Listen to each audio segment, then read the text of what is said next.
때는 1980년 4월 24일 8대의 C-스탈리온이 이란 영공으로 진입했습니다. 1년 전에 발생했던 주 이란 미국 대사관 인질 사건으로 대사관에 억류되어 있던 직원과 가족들을 구출하기 위해서였죠. 하지만 작전은 계획대로 되지 않았습니다. 미국이 자랑하는 1급의 특수부대 델타 포스까지 투입되었지만 대사관 근처까지 가보지도 못한 채 끝이 나고 만 거죠. 세계 최강의 군사력을 자랑하던 미국은 대체 왜 실패한 걸까요? 안녕하세요. 벤처캐피탈 프라이머 사제 파트너스의 대표 권호상입니다.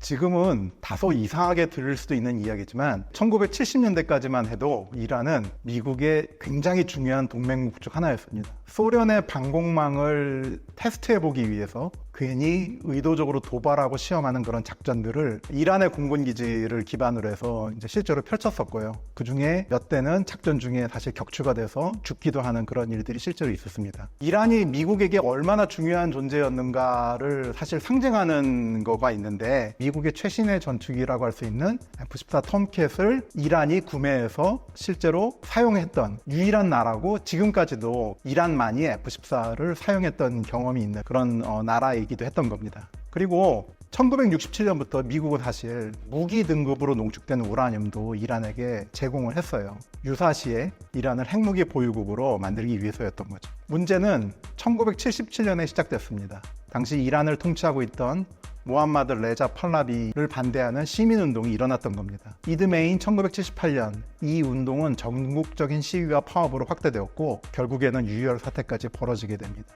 팔라비는 1979년 1월에 새로운 총리를 임명하고는 이란을 떠났는데요. 그로부터 얼마 뒤에 새로운 총리를 지지하는 세력과 이슬람 지도자인 루홀라 호메이니를 지지한 세력 사이에 전투가 벌어지게 되었습니다.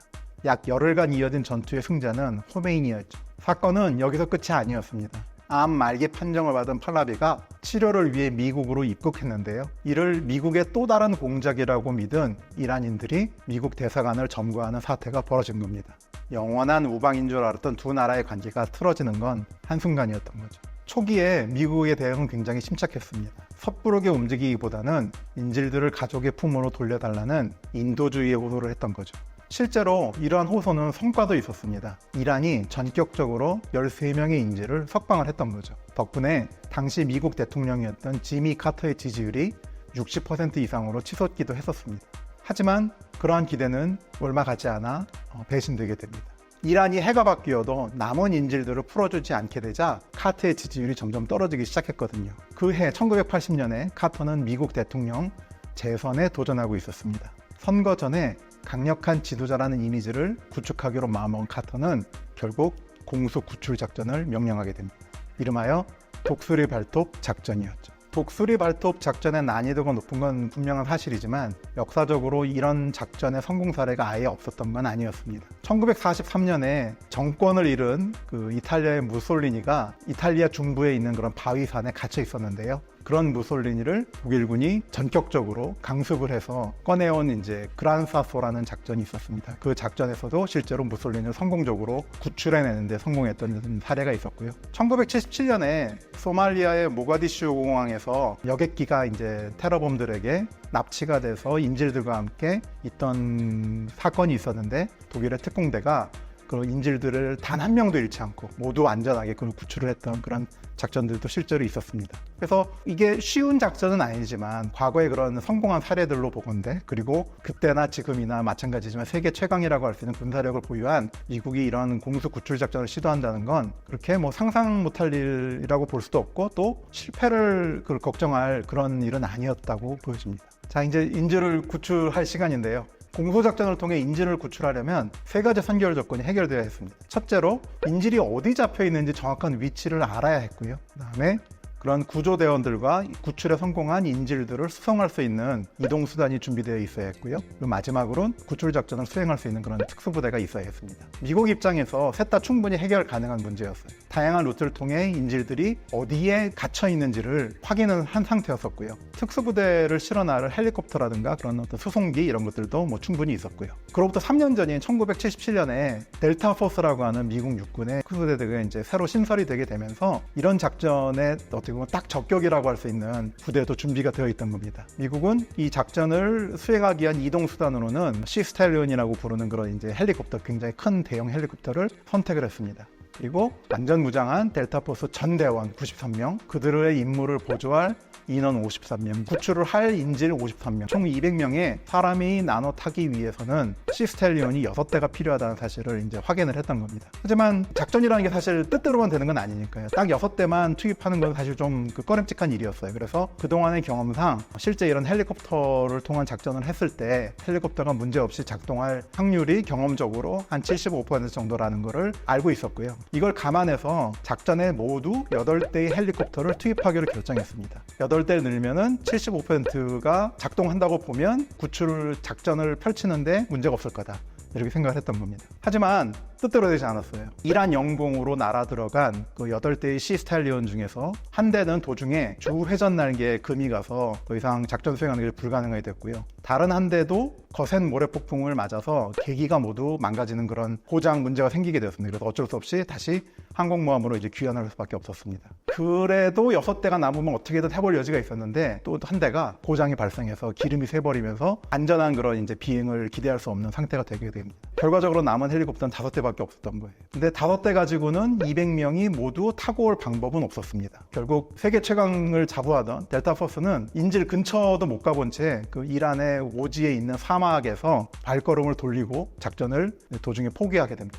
심지어 그냥 포기한 게 아니라요. 철수 명령이 내려지고 돌아오는 와중에 헬리콥터와 병력을 미리 수송하기 위해서 작전에 투입됐던 수송기 허큘리스가 이륙하다가 충돌하게 되는 그런 예상치 못했던 사고까지 벌어지게 됩니다. 그러면서 비행기와 헬리콥터를 잃는 건 물론이고 탑승했던 인원들까지 죽는 그런 불행한 일이 벌어지게 됩니다. 확률의 승부사들을 통해 여러분의 비즈니스와 확률의 접점을 찾아보세요. 근데 사실 이건 그 미국이 숫자 계산 하나 제대로 못해서 생긴 그런 문제였었던 거죠. 가령 미국이 7대의 시스텔리온을 투입했다고 생각을 해볼게요. 헬리콥터가 6대 이상 작동해야 이 작전의 성공을 기대할 수가 있는 거잖아요. 그러면은 7대를 투입했을 때 6대 이상 작동한다는 거는 7대가 모두 다 문제없이 작동하거나 7대 중에 6대는 작동하고 한 대는 고장이 나서 작동하지 않는 이런 두 가지의 시나리오만이 작전 성공 을 가져오게 될 겁니다. 그러면 이 각각의 시나리오의 사실 그 확률을 우리가 계산을 해볼 수가 있는데요. 7대가 모두 작동할 확률이라고 하는 거는 각각의 한 대가 작동할 확률이 75%잖아요. 그러니까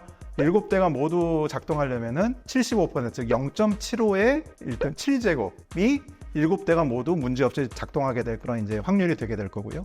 그걸 실제로 계산을 해보면은 한 13% 정도가 나오게 됩니다. 또 완벽하진 않더라도 최소한 작전을 펼칠 수 있는 6대가 작동하고 한 대가 고장날 확률을 계산을 해보면 마찬가지로 0.75를 6제곱한 다음에 한 대는 고장나니까 0.25라고 하는 확률을 곱해줘야 되고 그 다음에 그 고장난 한 대가 1번부터 7번까지 중에 어느 헬리콥터가 고장나는지에 대한 다양한 경우들이 있을 테니까 그걸 감안해서 거기다 7을 곱해주면 6대만 작동할 확률을 계산할 수 있게 되는데 그게 한 31% 정도 나오게 됩니다. 그래서 시스텔리온이 사실 6대 이상 작동할 확률을 구해보려고 하면 그 두 값을 합한 44%가 되는 거고요. 그래서 마찬가지로 미국이 실제로 작전에 투입했던 8대의 시스텔리온이 있을 때 그중에 6대 이상이 작동할 수 있는 확률을 계산할 수가 있는데 계산해보면 한 68% 정도 나오게 됩니다. 다시 말해서 이글 클로 작전은 3번 중에 1번 정도는 실패할 수밖에 없는 그런 이미 운명을 가지고 있었던 겁니다. 충분히 작전 성공할 확률을 확보하지 않은 상태로 무모하게 작전을 시작했다 이렇게 얘기할 수가 있는 거죠. 참고로 시스텔리온이 실제 미국에 했던 것처럼 8대가 아니라 가령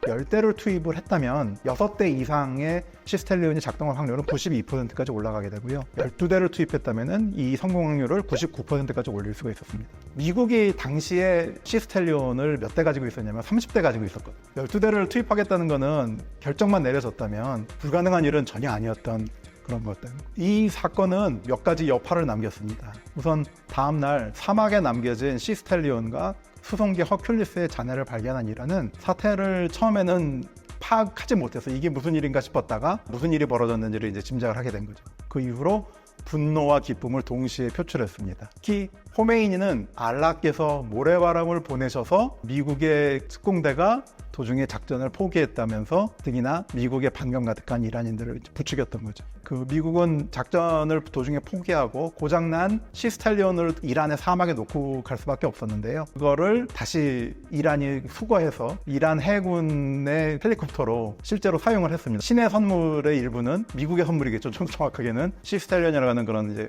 헬리콥터도 있었던 겁니다. 하지만 더 큰 파장은 미국에서 일어났습니다. 이 사건이 알려진 뒤에 카터의 지지율이 굉장히 급격히 떨어지게 된 거죠. 결과적으로 그해 있었던 대통령 선거에서 카터는 낙선하게 됩니다.